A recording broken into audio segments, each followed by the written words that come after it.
So, I'm a multidisciplinary artist, and I do performance art and installations and video and painting. And at a certain point in my practice, I started, with painting specifically, I started getting like really frustrated. Like I was challenging myself, and things aren't going the way you always want them to. So I started to have all these like escapist fantasies where I would be a painter who could just sit around and paint bowls of fruit all day long, and just this really romantic idea. And maybe I live in France, and like, yeah, it's just really, really beautiful ideas. So I was asked to do a show at Le Labo, which is the Francophone New Media Artist Run Center in Toronto. And I was thinking a lot about still life painting.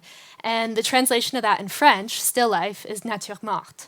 And so a direct translation of nature morte is dead nature. And I kind of like this idea of between like life and death, like the two words. And so I started thinking a lot about what still life means, at least in a painting. And so I really love it when it's about bringing life to the painting. And I think what really makes it is when you can see things move in the painting, when you can imagine yourself entering into the space, when you can touch things, when you just think it's gonna just like fall over or whatever it might be. And so I started thinking of it almost as like it being a space that's like more surreal or something than real life.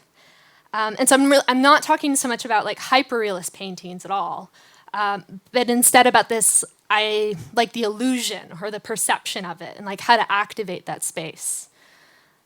And so I was, as well as, sorry,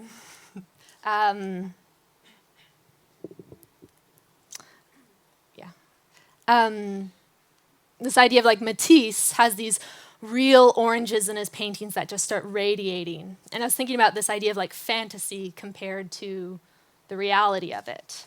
And it started to become this idea of creating a real that's even realer than real life, like so overwhelmingly real it becomes fictional.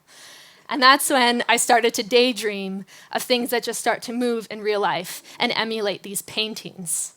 And so I started to think about like Matisse's bowl of fruit and then an actual bowl of fruit. And the painting just sounded like so much more exciting than actually looking at a bowl of fruit. And that's when I started to think, well, maybe I could start making them move. And that's when I started to work on this. And I got help from InterAccess, working with motors and pulley systems and tiny things, and started to insert them inside all these fruit and started to make melons that would vibrate and the kale leaves that just start jiggling, and started to work those into a performance that I did. And also just, I became interested in the whole idea of like everything moving from one medium to another. So the bowl of fruit that becomes a painting that then goes back to being a bowl of fruit that gets motors put inside and then becomes a video and then becomes a talk and then kind of goes on, just keeps becoming things. Like this idea of it keeps growing. So thank you.